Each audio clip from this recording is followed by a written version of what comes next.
Tyler Smith, welcome to Built to Sell Radio.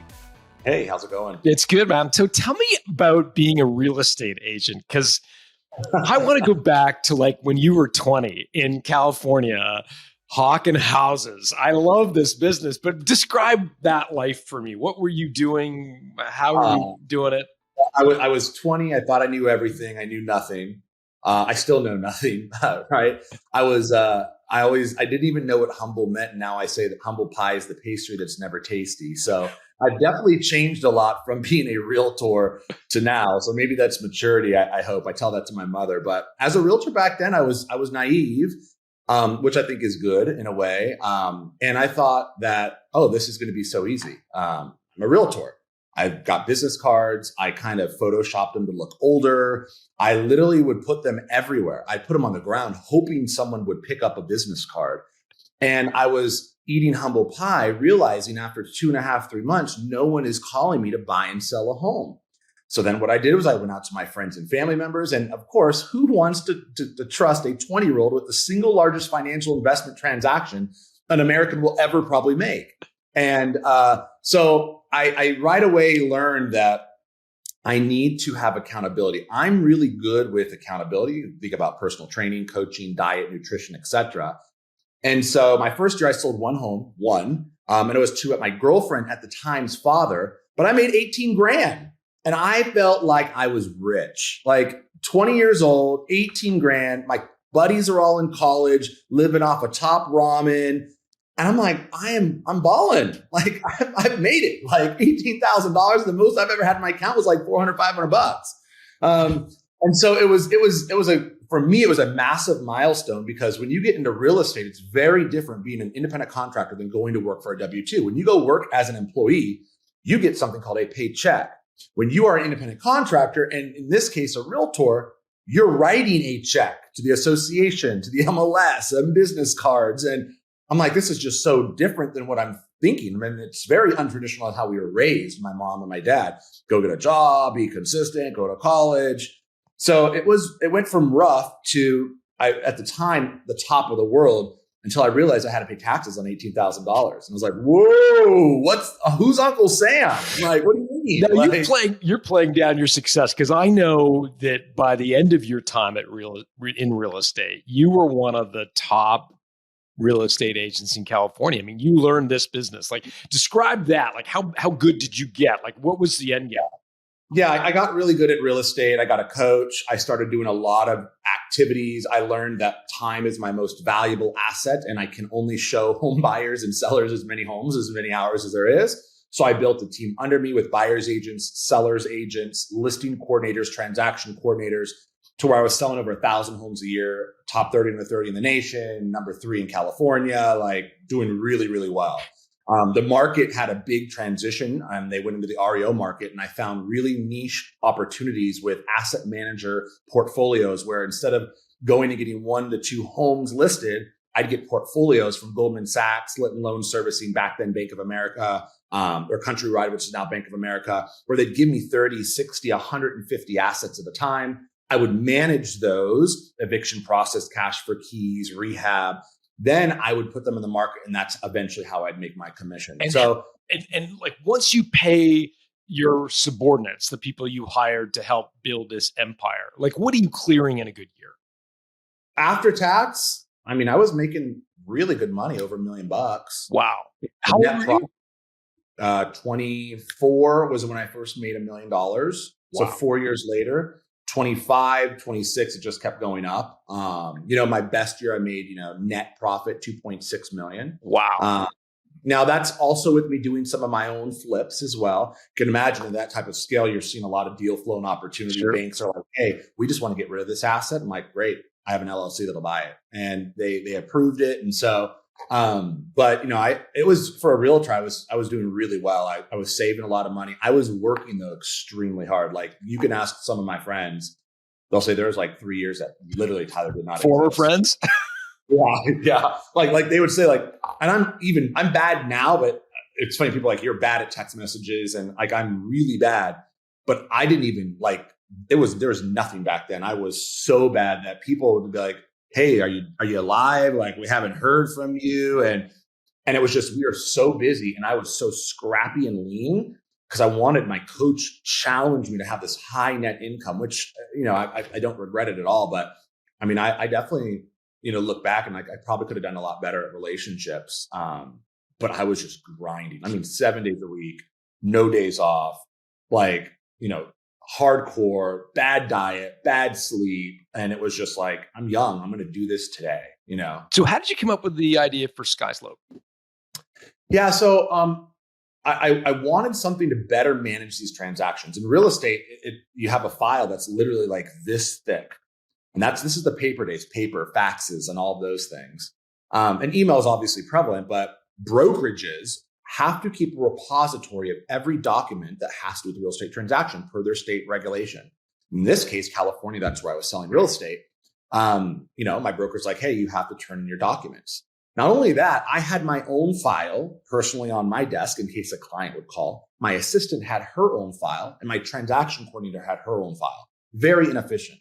I'm a big believer on making things as efficient as possible, and everything. I try to hack my life, hack my wardrobe. I want to not think at all. So when I'm in my castle, and the castle I mean is the office, working, I'm just fully focused.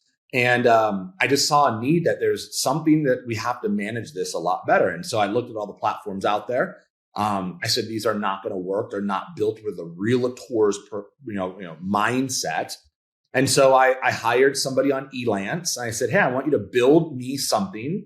What are we going to call it? I don't know, Smith Premier Properties Portal Inc.com, the longest, ugliest name in the world. And I was like, Mom, I got a domain.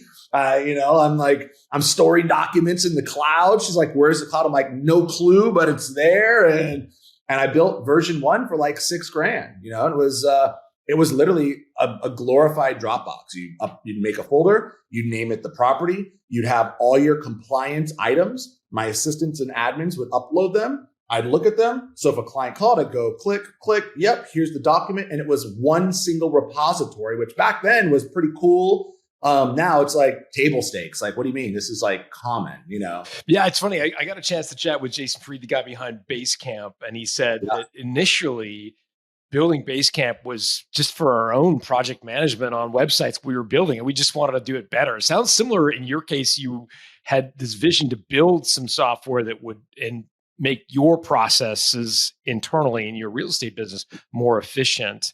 At what point did you start to realize there was a business in creating this and syndicating this and licensing this to other realtors? Yeah, probably later than I probably should have. And the reason why is I was so heads down working. The way that I found out that this would be something not only I would find a lot of value in, but my other colleagues would, is I did a lot of networking. And so how I built my business was I networked with the top realtors in every different state. And I created this mastermind. So I'd have the top 5 realtors in New York, Atlanta, Georgia, Arizona, et cetera. And they would all ask, how are you managing these deals? Because there were platforms out there, but they're not great. And I'm like, I'm using, Smith Premier Properties Portal Inc.com, of course. What do you guys use? And they're like, well, what's that? I'm like, it's something I built. And they're like, can we use it? I'm like, I don't know. That's a good question. Let me ask my team who built it in Elance, in India.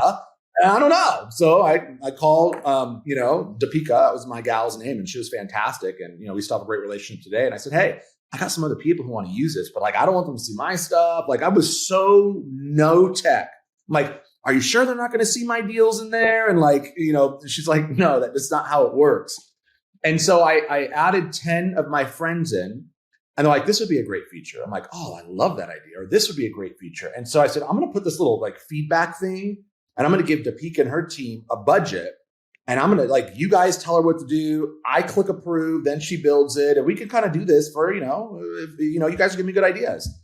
And that's when I saw one of my colleagues in Arizona was like, hey, I want this for my brokerage, not just me as an agent. And I'm like, whoa, what's that mean? How do we think through that?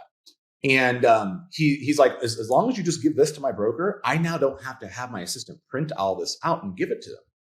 And that was our first step. Our very first client, 2,000 agents, paying $1 a month. I'm like, $2,000 a month? Oh my gosh. This is jackpot. Again, naive, crazy Tyler. I'm like, $2,000, that's like mailbox money. If I can get 10 people paying me $2,000, that'll pay for some of my staff. So that's how little I was thinking, because I was like, I've got a cash cow.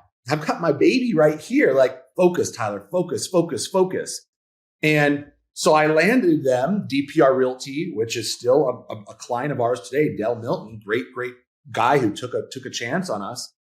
And from there, I knew we were onto something. I'm like, man, he's finding a lot of value. He's saving this much money. He's saving this much time. He doesn't have to go down to the storage facility to get his documents. And just hearing it on the broker perspective, I said, man, just for realtors, this is not it.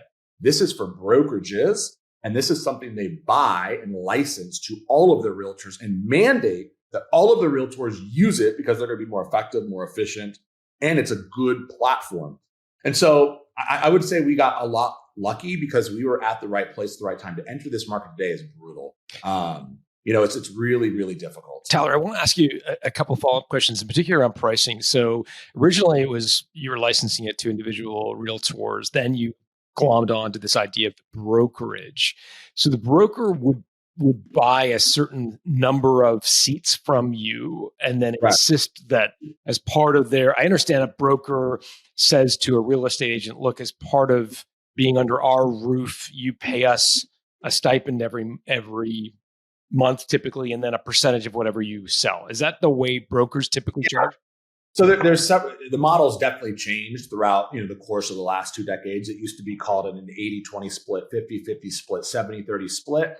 Now there's a lot of new innovative models of flat fee brokerages or just pay by month brokerages. So there's several different brokerages models, but typically how it works is you have a broker, they have their license at stake, and they have independent contractors that sell real estate. They either take a fee until it caps, they either take a fee per transaction. Sometimes they just take a monthly technology fee. It's sliced several different ways in today's market. Because of just competition and new, innovation. However, it's still the same model. I have a broker, I have independent contractors, and as a broker, I'm required to have a repository of every document. So I do have, although they're independent, I do have the power to say, hey, John, Jackie, you guys have to turn your documents into me. And because it's a requirement by the state of California and any state, the National Association of Realtors requires that, et cetera. So, but yeah, they're independent contractors. And so it's very similar to Salesforce, except Salesforce is for employee-based. We use Salesforce here at SkySlope. We have 100 whatever licenses. The same thing for a brokerage. You have a brokerage.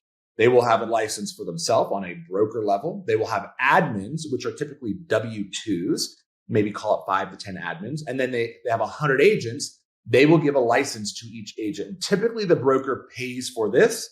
Sometimes you see brokers incorporate this into their monthly technology fee or what have it, but this is pretty standard in today's practice. Got it. Okay. So that's super helpful. And I think I understand the early days of the business. Tell me the story about when you decided to go all in SkySlope. So you had the early nascent success with the one brokerage, but you're still making a couple $1 million clear selling real estate. Yeah. I'm really curious as to what that story is, where you decided to stop selling real estate and start putting all your eggs in the SkySlope basket. Yeah. So what I did was I had a coach that referred me to one of their sales reps that hated working there and wanted to, do something with me. And I said, well, hey, he was in North Carolina. I said, I've never had a remote employee, but why don't I pay you a monthly fee and you bring in sales for SkySlope and I'll do the demo because I know it. And he watched every demo until he learned the demo. And he started just selling it. And it was shocking because I'm like, hey, it's a small enough fee. If he sells it, great, because I know what monthly reoccurring I'll bring in. And this kid, which I wasn't a kid, but he was even younger than me. I'm like, he was selling this thing. It was nuts. And I would coach him on his demo, say this, try this, do this. And he was selling it. And so he brought in a good, probably 10,000 in monthly reoccurring. And for me, we didn't have a price. I'm like, sell it for whatever you can, like $1, $5, $3. We didn't even know back then, SaaS, I didn't even think about that. You have to understand, I was so focused, and what probably was a really bad owner, leader, manager, because I'm like, I'll just keep writing him checks. I'll check in with him when I can. And if he puts a demo on my schedule, he'll coordinate with my assistant. And I was doing these demos and I was learning, wow, I do real estate different than this brokerage, or wow, they do it differently. And wow. And he would do all the follow-up. And then eventually he just did the demos himself. And we did that for about a year. And he brought in well over probably 10, 11,000 a monthly recurring, not including what I brought in, just kind of like, falling into deals. And that's when I was like, man, like he's brought in more than I'm paying him on salary. And I should really think about taking this seriously, because I'm getting conflicts of more demos, more time real estate. And that's when I said, to my assistant, which really, I shouldn't even call her assistant because she's really like an ops manager. But I said, hey, I need you to, really be running things more and taking on some more of my role here. If I have to bring on another person, I will, because I think there's something interesting, which I even gave her, very small piece of SkySlope, right under 1%, because I said, hey, I'm going to do this. I need you to run this, but I can tell you it's going to be great for you. And she didn't believe it, because she's like, Tyler, we got this huge thing here. Like, what? Like, and I get it. She's like, are you giving up on me? Like, I'm like, you got to trust me. I'm like, this is like, look at this. And so she allowed me to take 50% of my time away from the real estate practice and into SkySlope. And at that point, it wasn't even, we just had incorporated this SkySlope. We just we're like, we got a real company now. Like, let's incorporate let's get an LLC and, the whole deal. So when did you turn off the real estate business? Good question. It was about 5 years later. And it was we were siphoning it down. We were only taking on business that made sense for us. Jennifer was running it, my assistant at the time, running it very well. And we were running into some roadblocks, because we had some local people in the market that are big players that are like, why would I buy your software? It's the best, but you're my competitor. Like, you compete with my agents and they have a problem with you and you're well known. And I go, I'm not even practicing. If you think I'm running this company and actually practicing, and I'm not. And there's one big broker said, it's just, we love this software, but we will never support it. And I thought, this is not going to be the first time, and it wasn't the first time I've heard that. And so I had a really good friend that was a local person. He wants to grow his business, and I sold him my real estate practice, and we got out. And that client at the time still is with us, but signed up a week and a half later. They were mad I didn't sell my business and put my team with them. But I said, hey, I already had this lined up. I've got a great relationship. It's a promise I made. In the event I ever did this, I would do it. So I sold my real estate practice and I went full-time SkySlope. How big did you get SkySlope before you decided to sell it? We were growing pretty quick. Right away, I brought in a buddy of mine who we had sold real estate back when we were in our 20. And he left, went and did a startup in Silicon Valley, sold that to Chegg, came back, wanted to buy some investment properties. And we started talking about tech. And he's like, what, you're doing this? What the heck? I thought you were still in real estate. He's like, I'd love to be a part of this. I can ramp up sales. He's got a really big agenda and focus on hyperscaling sales teams, BDRs, SDRs, et cetera. Making sure they're hitting certain call metrics, getting the pitch down, really good at coaching, training. He scaled that in a very big way with colleges nationwide, with college students. And so he goes, you handle all tech, product, HR, all the stuff I hate. Let me handle sales. And right away, he's like, we need a new building because you're in a tanning salon and it's not going to work. Number one. Number two, I'm going to hire 7 to 8 people. 4 are going to drop out. He knew all the metrics. So it was a rinse and repeat from his playbook. And that's when we really started to see things take off. He brought the people on, he coached them, and he had me in his meetings. Hey, listen to how Tyler's tone is here. Use this. This is good. And we wrote the playbook on how to sell our software. And so we were growing, 100% year over year. We were doing $10,000 a month. So it's not really hard to do that when you go from 1 sales rep remote to 12, you know what I mean? But, we grew it, for those, call it 8.5 years prior to selling to Fidelity in 2017. We were doing, a little over $12 million in ARR with a really nice margin, no funding, no capital raise.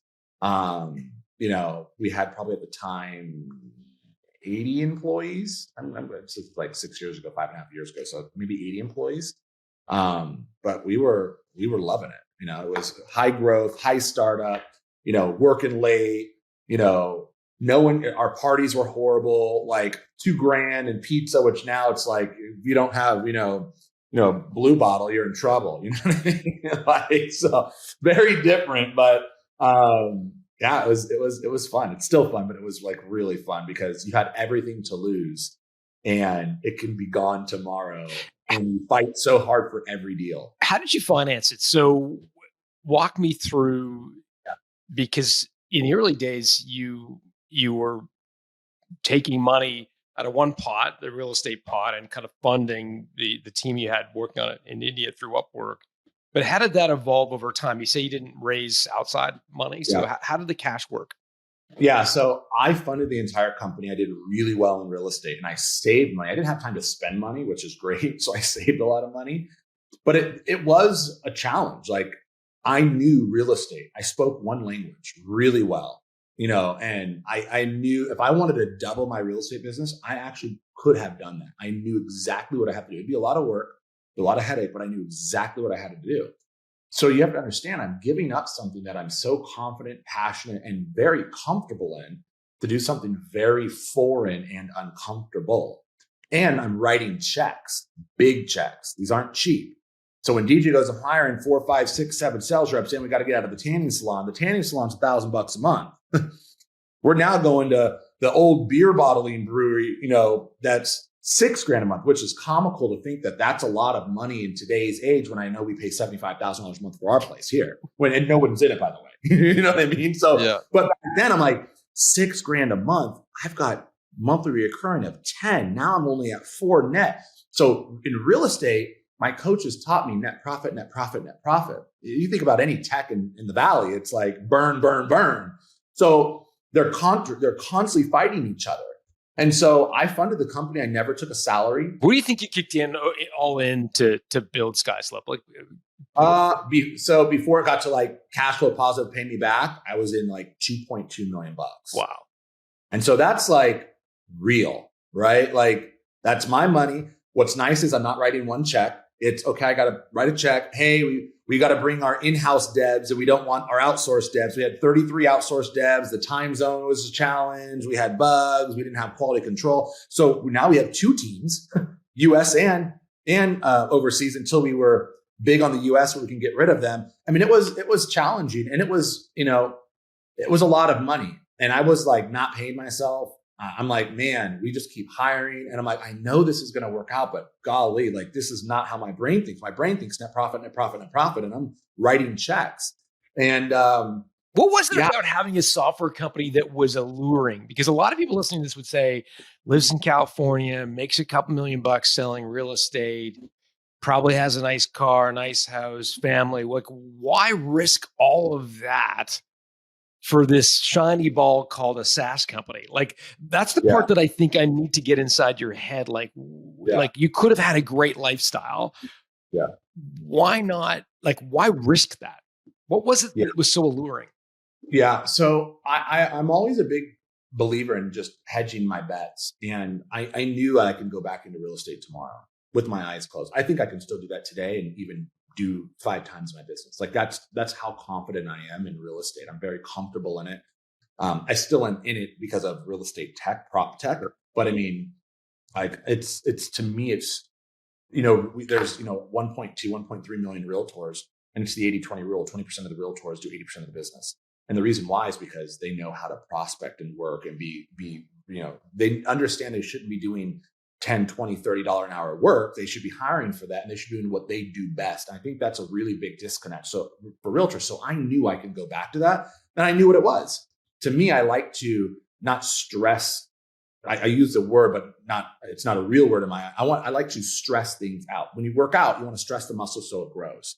So I like to be comfortable in the uncomfortable, I want to be very uncomfortable. That's what I want to be, because I think a lot of growth and a lot of big breakthroughs come. So for me at that time, that's what went through my head. Not only that, I saw these demos. I'm telling you, I did demo reviews. I was a CEO doing demo reviews, critiquing my sales and reps and my SDRs as demos. No, we don't say this. This is why we don't say this. That doesn't make sense. Hey, you guys need to double down here. This is our value prop.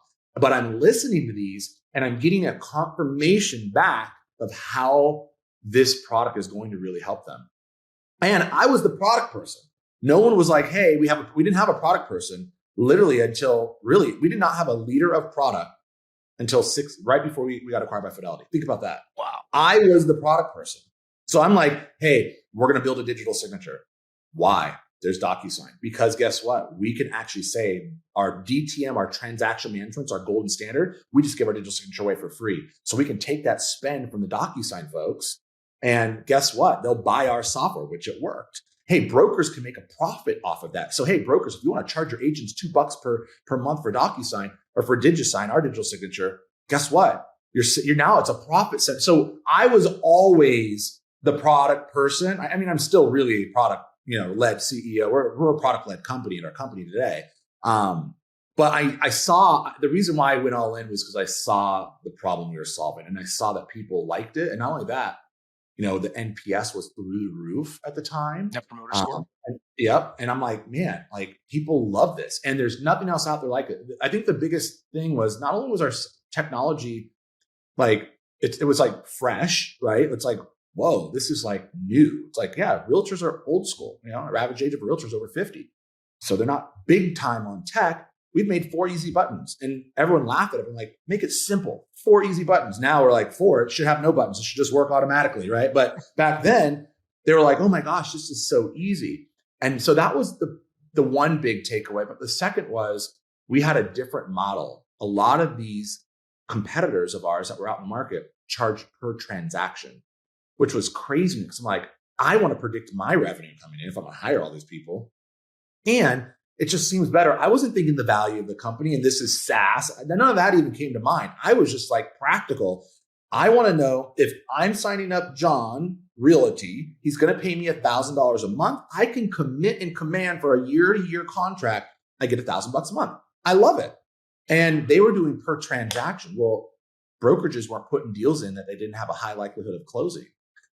So they're gaming the system because they want to know. So brokers love the new model because they knew how to budget it. I love the new model because it was SaaS, not knowing what SaaS was.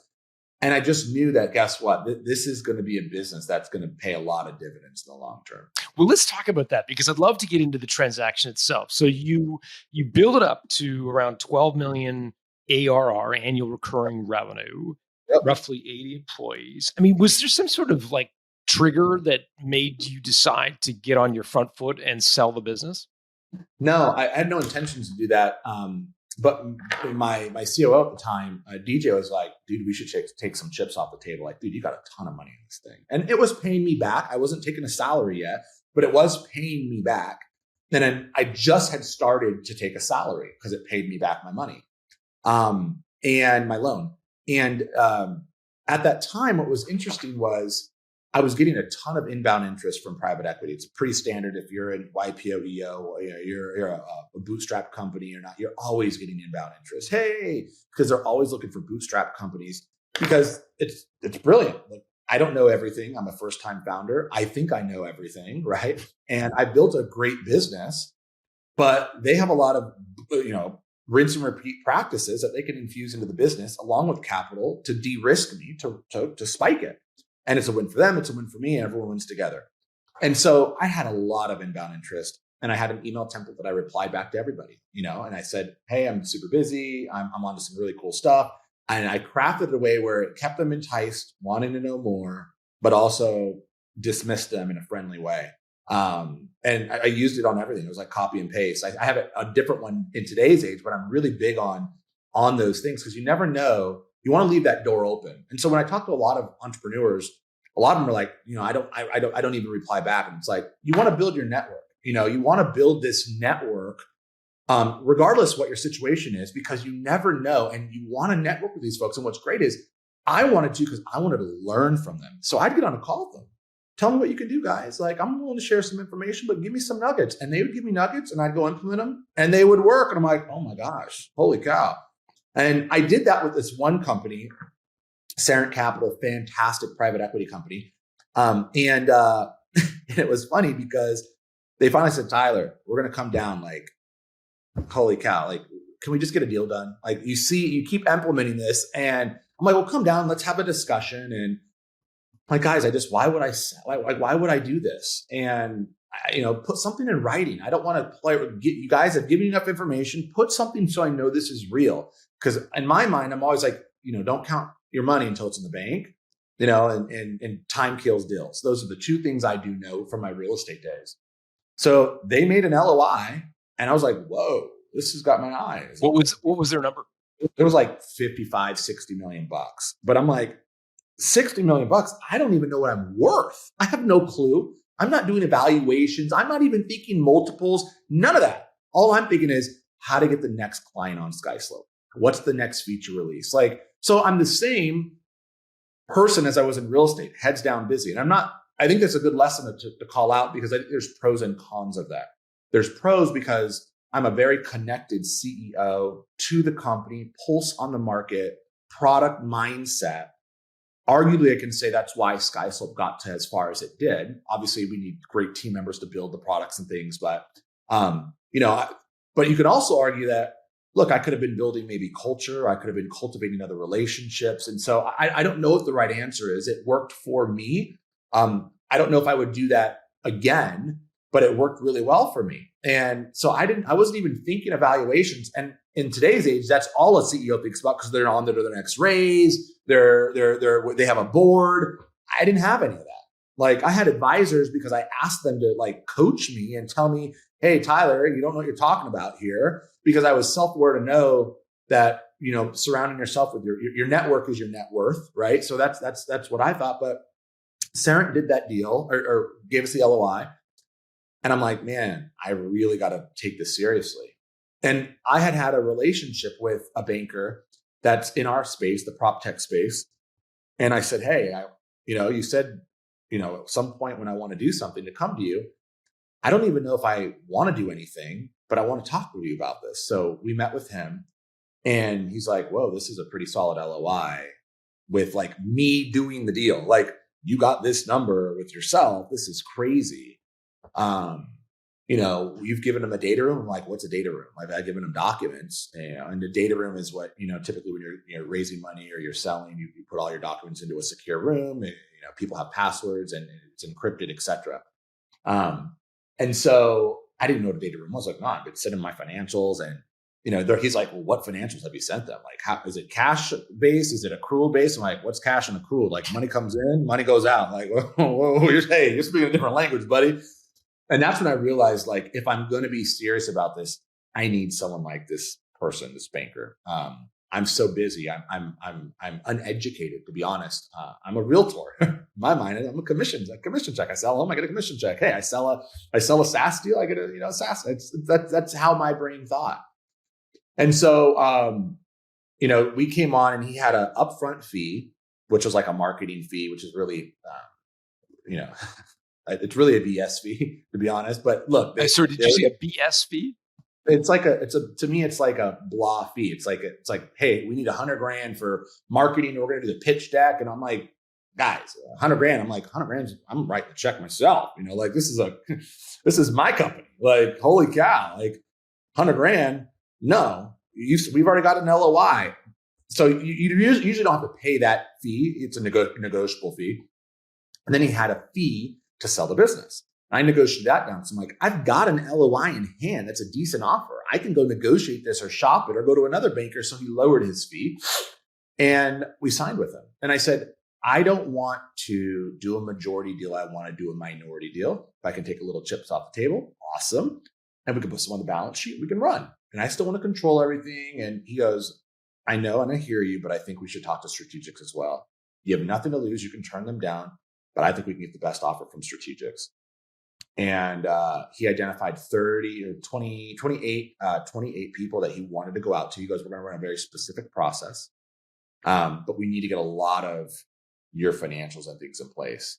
And this is really where I think the magic came, because my business partner, COO at the time, it was foreign to him to hire a banker to do a raise. Usually the CEO goes out, you go on the road show, you do the raise yourself.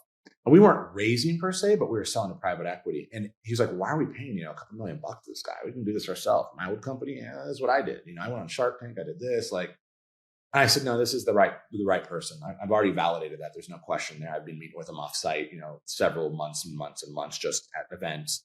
This is our guy. And it was the right choice because watching them, and they got all Wharton grads. I'm watching them even just on Excel. And I'm like, oh, my head's going to explode. Like what? Just watching them was very impressive. And then doing the deck, the pitch deck, and then coaching us. Guys, don't say this, hey, don't say that. Hey, this is burn. Don't say, churn. Say, let's go to retention. And so they coached us, and I loved it because to me it was like a master class in how to sell your company. And they were very much hands-on, guided us, practice. And then it's like, get ready, gentlemen. We are going on the road. And it was like meeting. Back then, there wasn't like Zoom. It was like WebEx or something. So, and some of these meetings were horrible. Like people are, they're like busy, not even paying attention. I'm like, oh, they're not interested. And then some were like asking very detailed questions. And it was great was they were there the entire time to answer these questions in the event we didn't know how to. They were literally, I would call a huge key to the success. They'll say, hey, you had the revenue, you put in the work, but it was a great team effort. And it was something like I'll never forget. It was like life-changing just to go through that process, not the exit, but the actual process, because I learned so much. I learned things to say and don't say. Like, for example, what you mentioned, don't say churn, say retention. 2% churn may sound ugly, but 98% retention sounds great. The same thing. Yeah. But what other things did they say? Yeah. And what other coaching sort of things did they give you to say or not say? I think what I've talked to a lot of bootstrapped entrepreneurs and even non-bootstrapped entrepreneurs, people are raising money, and it's all about storytelling and how you craft your story. And so I'll give you a great example. A good friend of mine, bootstrapped, is doing really well. And I said, share your financials with me. And I'm looking at him and I'm like, walking me through them. And I'm looking at him like, hey, if you just take out your enterprise metrics are through the roof. It's like 100% retention. But this small is like really bad. So on your pitch, you should be talking, we have small and medium and they may churn. But guess what? Our enterprise retention is this. Well, so what I learned was they'll take the data, look at it, digest it in several different models and ways to then craft what makes us look the best. Or, okay, this client churned because they got acquired. We're going to redact that from the metrics. We'll put an asterisk of why, just so we're not lying, because it makes your retention 1% better. And so there's all these little, like the way that they craft this, it's very clever. I would call it very smart.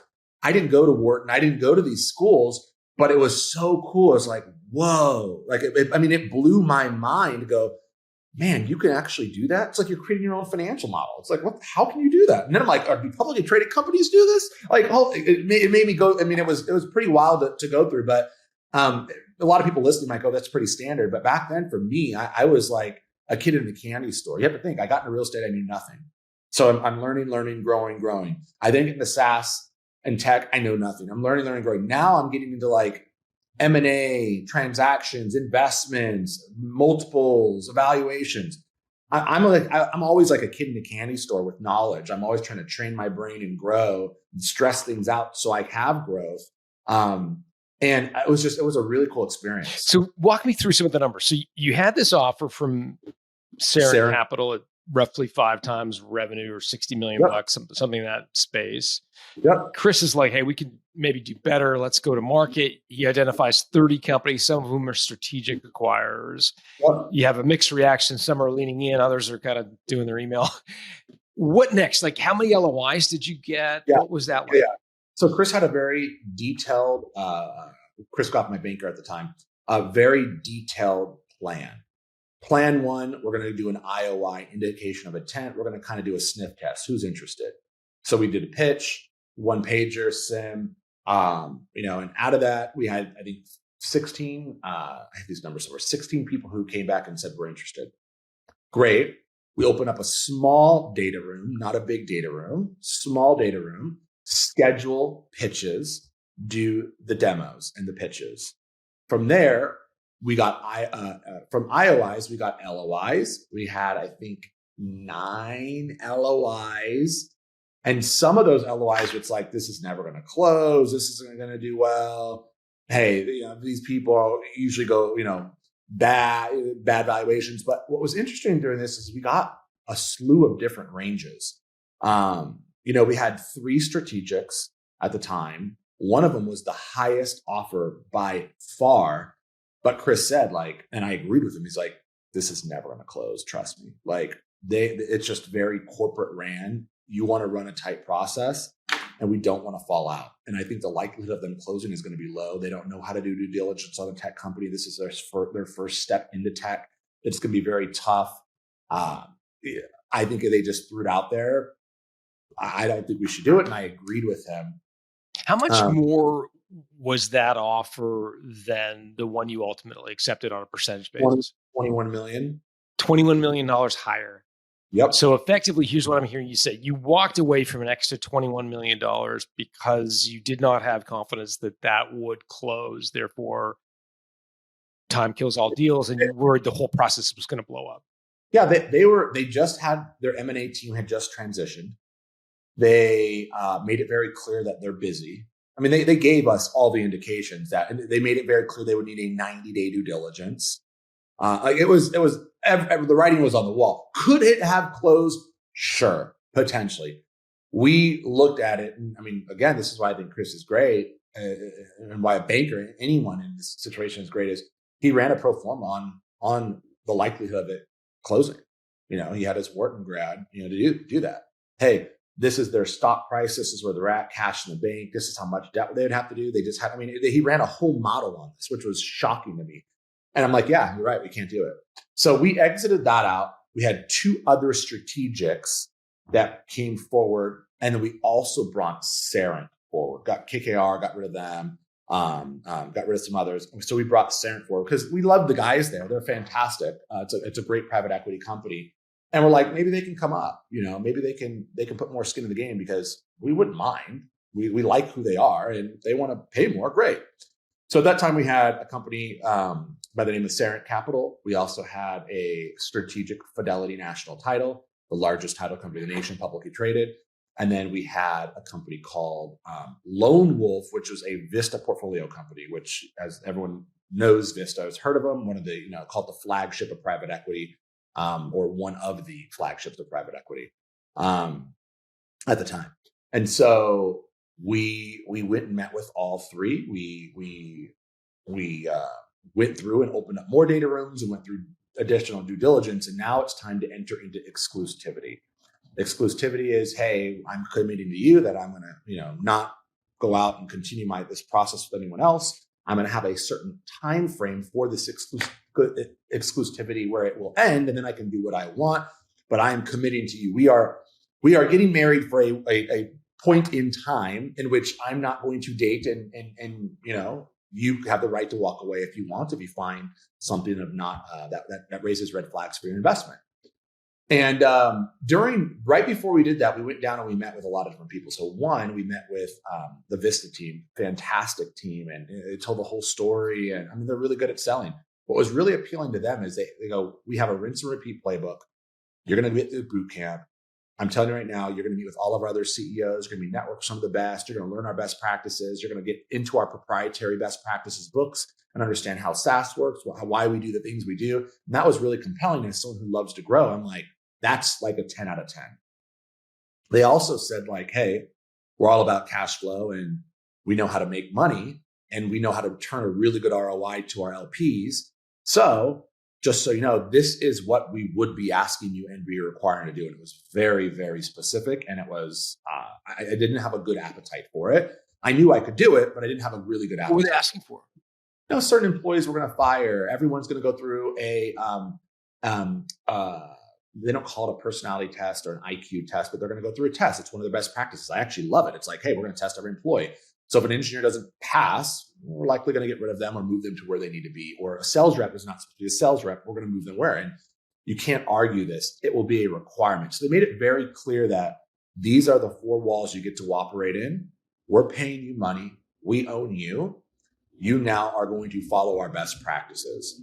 And I liked it because I saw the value of learning and growing in that. But I also knew what I was going to have to do to some people here. And I already knew what would go down. And I knew me, a free spirit independent contractor, realtor, that being compact like that just would not work well with me. And not knowing what the back end, because it was a majority deal, but not knowing and being able to control the back end of the deal, I just knew that my temperament wouldn't do well with that type of structure. Just for clarity, when you say it was a majority deal, meaning they were going to acquire more than half of your company and they were going to ask you to roll the rest in the way of equity. What was the percentage split? What was that with them? I think it was like 70%. And then it was, hey, we're going to, within 3 years, buy another 15%. And then the 15, it will happen when we actually close out. And by the way, we don't have a date on that. We're not going to commit to a date on that. And further, you should expect we're going to have a date because here's our track record. Here's when we have to pay our LPs out. This is our strategy. And I believed it. But it was like, it was a 50-50. I'm not saying it was a bad thing. It was 50% of me loved it and 50% of me hated it. 50% was super intrigued on, I'm going to learn these best practices. And 50% was like, you know what? I just know I'm not going to like this. And I talked to a couple of my friends who sold their companies to Vista. And it's like, hey, it's a lot of board decks. It's like your role as a CEO is dramatically different. You're not in product, Tyler. You're not at all. What you are doing is you're literally prepping the board. I mean, they run a great shit for their LPs. I get it. It's fantastic. I really like the model, and they were really. I learned a lot from them. So I had them. I had Vista. Sarent came up in fee, but they had a lot of other prefs and. Explain what a pref is. It's just they had things like, okay, hey, we're going to be taking out some debt here. So if it's debt, that's first money out opposed to your money. So depending on the back end of the deal where we sell, it was a good value and deal. It just, we knew we could do better. And it was hard because I mean, these guys gave me a lot of tips and tricks. They were my free coach for a long time. I'm in a couple of investments with some of those guys outside of what we do today. And they're fantastic. They're fun. I'm like snowboarding with them and stuff. I'm like, shoot, guys, I can't do this deal with you. And then we had Fidelity. And Fidelity was interesting because they were off by a multiple from their first LOI. So, I mean, from our top number, from the company we knew that would never close, but they were off by a multiple. So when they wrote the original LOI, I mean, our banker's like, guys, he likes you guys the best, but you're off. And not only are you off, you're off by a multiple. So like you need to come significantly up. When you say off by a multiple, are you referring to like one turn of ARR? So more than $12 million. So let's say our top offer was $100 million. Fidelity's opening offer was 40. Okay, you're off by. Hey, you're not only off by like 5 or 10 million, you're off by a multiple, like double your number, and you're off. That's how far off you guys are on your initial offer. Wow. And why did you not? Why not just dismiss them outright? I mean, like that is not even in the ballpark of what. That's what my mind would have said as a realtor who helps clients negotiate. You get a low ball offer that's so far. You have a house listed at $1 million, and someone writes you an offer at 500,000. You're like, don't even reply. And so I said, I think during this process, this is, I think, a really important key is you're running a business, stressful. You're in startup land, stressful. You're vulnerable because you've exposed your financials to people. So any entrepreneur just feels vulnerable. You're like, now all my competitors know my data, all my numbers. They know how big and little I am, and it's just you feel uncomfortable. It's a dark place, and you don't know the outcome of what this could be. And the outcome could be, which we said, we don't have to sell, and that was true. We don't. We can still grow. We can still make some money, but that would suck. All of our competitors know everything about us, and we didn't sell. And you go through these stages in life as an entrepreneur and a founder that are they're uncomfortable, they're stressful, it's dark and it's lonely, and you're on an island. You don't have much people. That's why YPO and EO are so important, in my opinion. I always say it's like an analogy of a duck. Above water, you're cool, calm, and collected, but underneath, you're freaking swimming, paddling like a freaking duck. It's okay. wild. So back to the question: why not just dismiss him? Like you. Well, because you have to trust people you hire. We hired a banker. Our banker made a recommendation, said, let me do what I do. This is what I do. This is why you hired me. And he's telling me, as I would tell a seller of a real estate, hey, you hired me as a professional to get this done. You're emotional to it. Of course you want to dismiss it. Ego's getting involved. Don't bring a knife to a shotgun fight, kid. This is what we do all day, every day. So what you have to do is you have to commit, submit, and trust the process. So what did he know that, like, why did he think there was another multiple in Fidelity?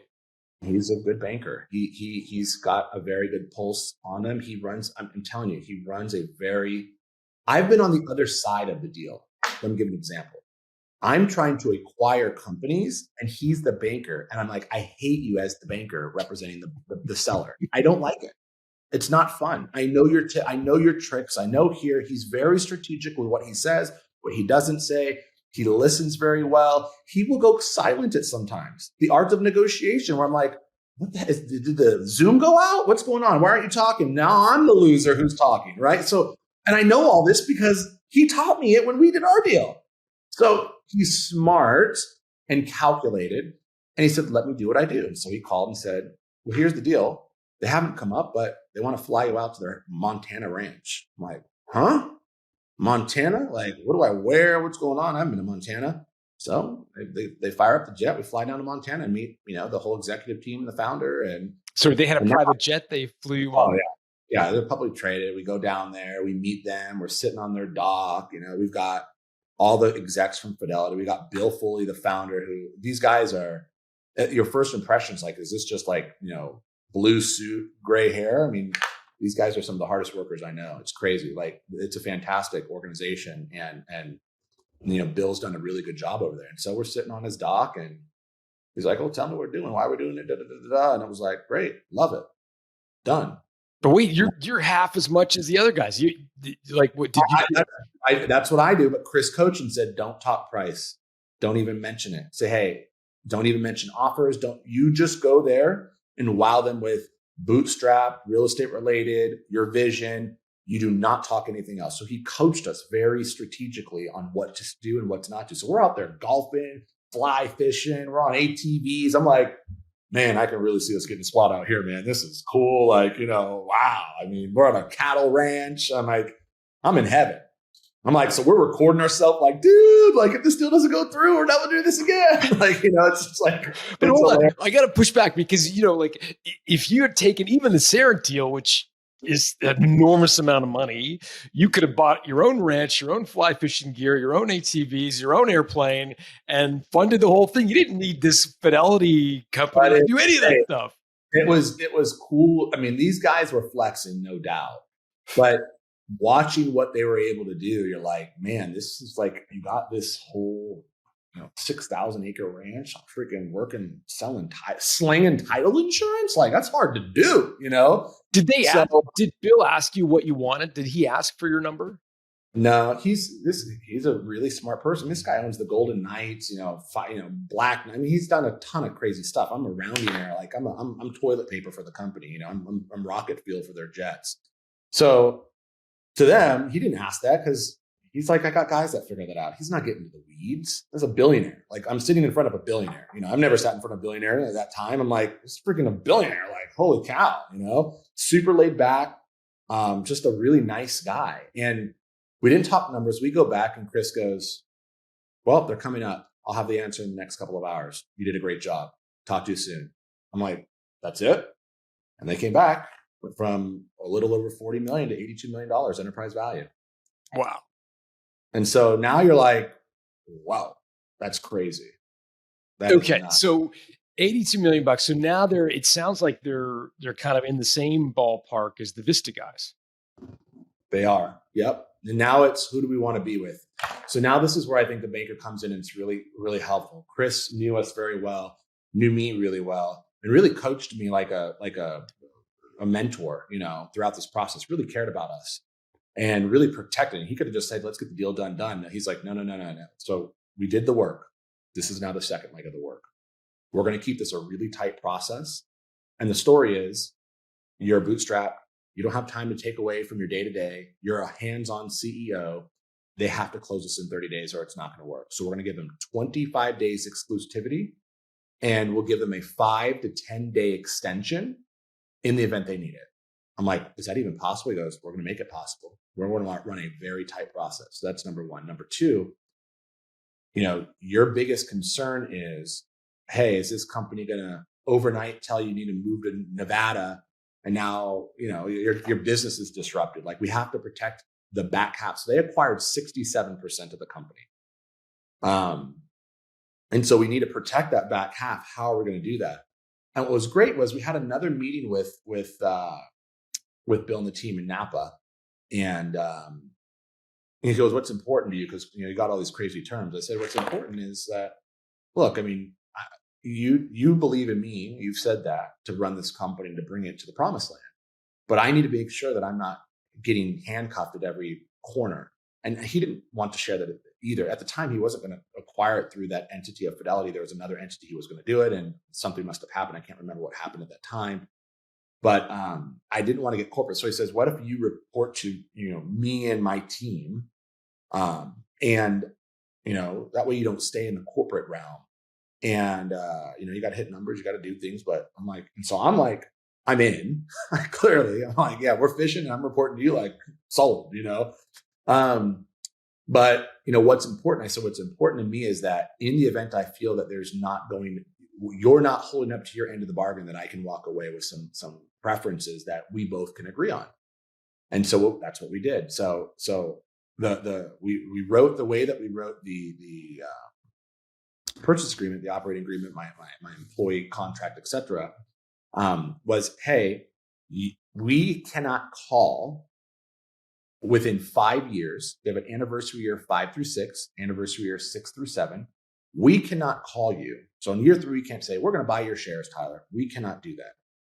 But what you can do is, if you'd like, if we aren't living up to our end of the deal, you can call or put your options, and we'll take them and we'll call them. And by the way, this is the valuation that we will put in place. If we believe it's higher or lower, we will put in, and this is all Chris is doing, we will put in mechanisms that allow for us in a joint partnership come up with a value that we're both comfortable with. Are you getting an appraiser? I get an appraiser, all these types of things. And so Chris orchestrated this deal in a way where it allowed me to run very independently with not being the majority owner. Let me see if I understand this. Let me see if I understand the mechanism and try to just kind of repeat back what you said. So they bought 67% of the company up front. So there's a remaining 33% on the table. For both me and my business partner, correct. Okay. So there's a fairly significant minority stake still at, on the table that you've chosen to roll in. Correct. But so you negotiated so that they couldn't just buy that back from them at their discretion. Correct. That they had to wait for a period of time. They could fire me if I'm doing something wrong. My equity would still remain in. I could call it though. So I can say, hey, I want to sell. I can only sell 50% though. So they did it this way. That was one of their points, because we don't want you to sell it all, because then you leave and who's going to run the company? So we want you to have, if you quit on us, we need you to have some sort of significant equity still, so you feel committed to still see the business grow. You see what I mean? Because at the end of the day, they're running an $8+ billion market cap at the time business. They don't want to run a tech company. They want to do their title insurance that they're good at, and they bring great value to their shareholders. And the whole value of this was like, this can help feed their title arm in several ways. We can help build out technologies to operate and make them more efficient. There's a lot of synergies within this. We could spin it up and then sell it off into a SPAC. I mean, we had all these tons of great ideas and strategies and synergies. And so we structured it that way. Hey, they wanted to be protected in the event I walked. They always heard, hey, these tech companies, these CEOs just leave. I'm like, guys, I'm hungry. I ain't leaving. I ain't got nothing else lined up right now. I didn't even think this deal was going to close, And so So if I want to call it in the 5 years, I don't think they're doing what I believe they should, or I want to move on to whatever I want to, I can say, hey, I want to be paid out 50% of my remaining equity. I still would have 50% in, and I could not exercise that for an additional year after. So it gives them time to put a new CEO, et cetera. At 5 years, they can go, hey, big boy, we're going to now buy half of your stock, your shares at this valuation. Which should be a multiple of ARR at the time. I'm assuming. Yeah. Unless you disagree or we disagree, but this is what it says. And then the following year 6 through 7, they can do the same thing. And so the whole story there is, hey, after 5-6 years, you've grown it. We want to be able to buy you out. You have liquidation. You want to move on to new things, and maybe we don't. We want the option to. They want me to stay on as forever. I think they're really happy. I'm really happy with them, but we all have new things to try out and test out. But they've been a fantastic partner. I'm still running the company. I'm still the CEO of SkySlope. Still today, and we're on year 6. So and just give folks a sense of where it's gone. At the time of the initial transaction, you had 12 million in ARR. Are you able to share kind of where you are now, how much you've grown? Yeah, we're well north of 40 million in ARR. More like around 50. That's what we'll end up at. Amazing. Margin significantly better. I won't go into specific numbers, but we have a 13% plus margin from when we actually sold, and we had a really good margin then. Fidelity is very, very diligent with margin. You have to understand they're a title company. And so margin, they've had to train me really well on margin, because in tech, margin's irrelevant, and that's not what they believe, and which is fair. And so it's kept me really disciplined. And I think in this current market that we're in today, to my friends, look like a genius, when really they have really pressure tested me to go, do you really need this? Like, do we really need to do that? And because they're so big on margin, they're so good. I mean, they're a publicly traded company. It's very standard. You hire people when you need to hire people, you fire people when you need to fire people, you do things for shareholders. And we're not moving the needle or hurting or gaining for their true stock right now. We're doing some really cool things that they'll be announcing at some point, but it's not like, our margin's going to change their P&L. They're a very large company. You know what I mean? Yeah, I do. But does that ever get frustrating? I'm not sure that's the wrong choice of words. But you have this huge economic outcome where there's obviously a tremendous liquidity event. Part of me would think there'd be an inclination to kind of want to celebrate a little bit, and buy the couch for the coffee, the relaxation room, and get the foosball table, and get all the stuff that is the trappings of a successful company. And these guys, the new acquirers, are like, no, you got to pinch all the pennies and make sure. Yeah. Do you know what I'm asking? Yeah, I think I might be describing it incorrect. Well, so first off, we're in 20,000 square feet. This looks like Google here. So if you come in our office, we've got the ping pong tables. We were so outrageous. Just when they acquired us, the perks that we had for our employees it was outrageous. It was crazy. $150 gym memberships for everyone. It was pet insurance. Anything you can think of, we had. It was dumb. Insurance.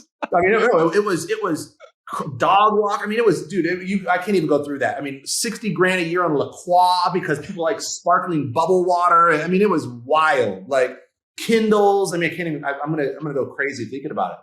So when COVID hit, they didn't give us this exercise, but we did. And we said, we need to make sure we're smart, because people can't show homes. Like, how are we going to get paid? You can't even show a house, which no one would have thought the market did what it did. Right. But in the beginning, we're like, cut all perks. So we got lean and we got mean. And I'm telling you right now, the margin went through. It was the dumbest margin in tech. It was dumb. It was ridiculous. And then you parlay that with everyone in real estate needed a software because they're remote. So how do you turn in your documents? So our sales, it was like the perfect storm, in a bad way, with people getting sick and dying, of course, and getting really ill. But it was, it's every tech company exploded back then. But we did it in a way where we didn't need to spend a ton of money to grow. We stayed lean and we grew. And so I hear what you're saying. It is frustrating because at some points I want to go, let me drop this much money because I can grow it. But they support that.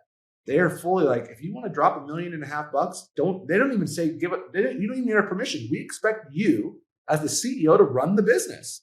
But they're honestly constantly on my board meetings of, hey, do you really think you need that? So they're challenging, which they should. They own the company. So and at the end of the day, they're letting me do what I want to do, which is fantastic. If they were putting me in this box, I know how I am. So I'm telling you, they've been a fantastic partner. They've been really, really great. It's been a great relationship. And I'll tell you right now that they'll hate me for saying this, but it's, you think it's blue suits and a lot of older men. And I can tell you they're some of the hardest workers I've met, no doubt. Like, I'm like, man, they put a lot of my friends that I know to shame. I mean, these guys grind. You think they have private jets and it's all fun? I don't want to be on the jet. I'd rather fly commercial. You know why? Because you're working the entire time on the jet. Like, it's there to work. And they make it very clear, you're there to work. So you are working on the plane, then you're getting off the plane to work, and then you're working. So it's a nice luxury, but they work. It's not like, let me take a photo for the gram in front of the jet. No, they're working, and they're working hard. And so it's inspiring to see. That's not what someone on the outside would think. You're like, man, it's like lollipops and rainbows, and they're doing exactly what we're doing in a much different way. And yeah, there's corporate bureaucracies and things that are annoying, but on a net, you're like, damn, I got a lot of respect for these guys. You know what I mean? I love the story, and I'm glad it's worked out so well. Are you up for a quick lightning round of questions before I let you go? All right. What's the slimiest trick that an investor or acquirer tried to play on you? I won't mention the name. Someone who wrote a LOI submitted on accident. We don't know if it was accident. Submitted one of their junior analysts the LOI they're writing for one of our competitors. Now, we don't know if it was because it was a tactic to show that they got another bird in the hand, or if they accidentally did it and they were seeing which bird in the hand they wanted. But it was like, dude, that was slime. We were like, they sent that? He goes, either someone's getting fired or they did this on purpose, because you don't do that. Why would you send an LOI to me, the banker, representing an entire different competitor? It made no sense. So it was slimy, or maybe it was strategic. I don't know. We will never know. Slimy is my bet. Biggest mistake that you made personally during the process of selling your company? In the process of selling, interesting. If you're going to sell, get advice on your financials up front, because what you think about financials, accrual versus cash-based accounting, and get someone strategic on early if you do plan, so you know what your value, your worth is prior to going to the banker. Not that we made a mistake in that, but that was so important, where I don't know, look, hindsight's 2020, but back then, if I knew those financials and knew the value of my company, I might have kept going. And I don't know what the outcome, it could have been a worse outcome or a better outcome. I'm not mad, and I don't think I sold short. I'm very happy with where I'm at and what I did. But I might have said, you know what, we're worth this times multiplier. If I add this much more money, this is what it looks like. This is what I can do. Let's keep running. I'll throw another $2 million in the business if I have to. Like, I had the money, So I would just understand your finances. I think a lot of these CEOs, a bootstrapped or 5 to 10 million, they don't know their financials. Like, oh, I got a financial person for that. It's like, know your numbers. Like, I think that's a big rule until you get to massive scale, but know your numbers. Great point. I've heard selling a business is like an emotional roller coaster with the highest peaks and the lowest valleys. What was the kind of lowest emotional valley you reached during the process of selling? I didn't have a lot of lows on selling. I had a lot of lows in startup world, getting sued by one of the biggest, largest businesses out there and thinking everything's gone and I've got $2 million in the business. But my banker did such a great job at managing my emotions. He walked me through saying, hey, this is going to feel uncomfortable, or these guys are going to beat you up. They are going to attack your business. Don't let ego get involved. Do not let that. They are here to prick and pry all day long. And you need to just smile and put a face on that. You know what you're doing, that you're the entrepreneur and that you built this kingdom, this castle, and don't let the emotions get to you. Don't get defensive. So he was really good at managing emotions. Really good at managing my emotions, even when it was low. Like, hey, don't let this offer discourage you. Like, we're going to get these guys up. Trust me. Like, don't let this hurt your mind. Don't let it cut you off. We got 4 more meetings. I need you to be on your A game.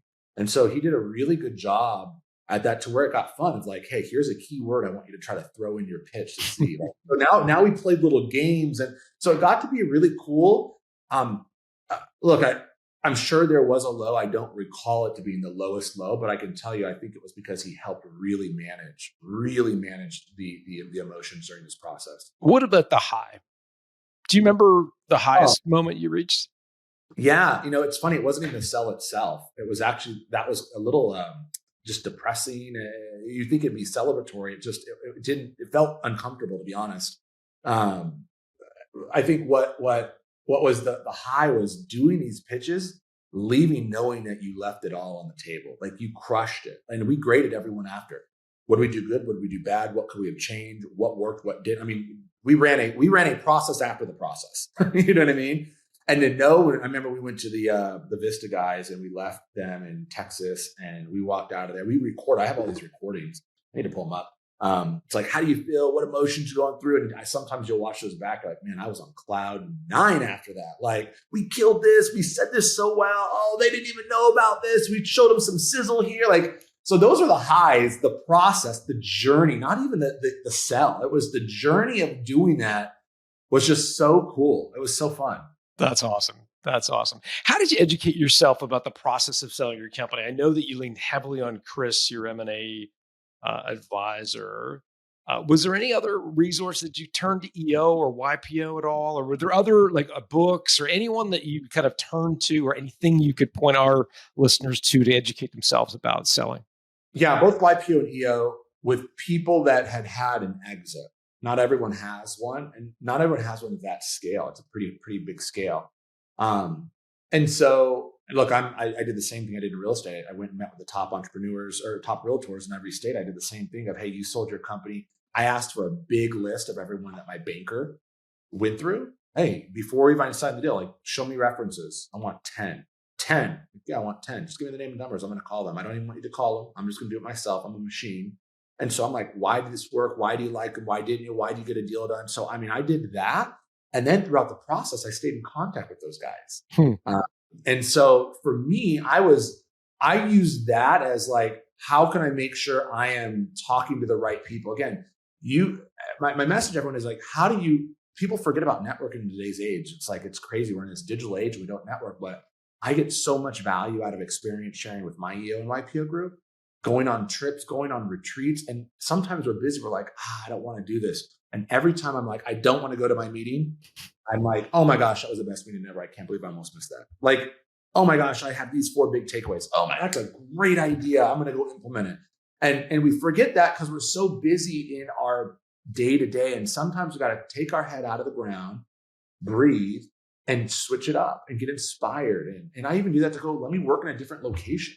But just that alone sometimes does it. So, sure. Yeah, that's what I did when how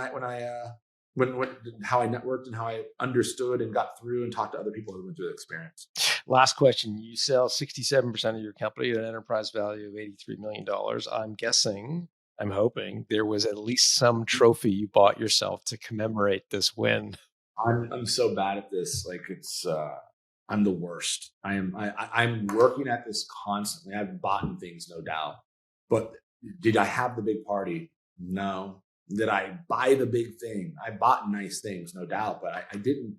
There's not something to go, I bought that. Now I'm getting better. My COO, my new COO is like, every time you have a milestone, you need to do something. He goes, so this watch, there's nothing about the watch. It's a nice watch, no doubt, but this reminds me of this. And I know this. And so I'm trying to get better at it. So he bought me something. As a reminder, we did an investment deal outside of the company and, we made some change. It was nothing, but the message is bet on the jockey. And we didn't, and we made our money back, but it wasn't a big return as it should have been. But that's the message. And I'm like, I need to start doing that and getting better. I'm not good at it. and I just need to get better. What kind of watch do you have?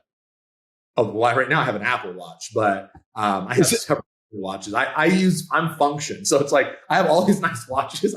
My wife gets mad because I don't wear my wedding watch. She got me watching our wedding. I'm like, you never wear it. I'm like, I use Function. It's like I can sweat in this. I can go in my sauna in this. I don't need to take care of it. If it breaks, I can buy a new one and not feel bad.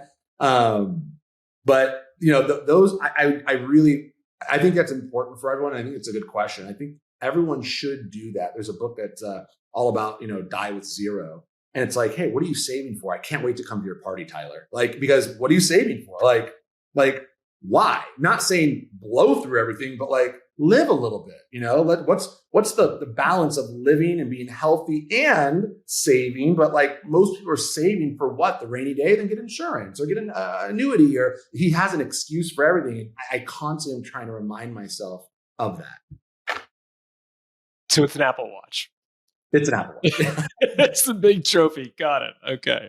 Well, listen, I am super grateful to you for sharing in our time together about the story and your journey from real estate to SkySlope and now Fidelity National. It's an amazing story, and I'm really grateful for you sharing it.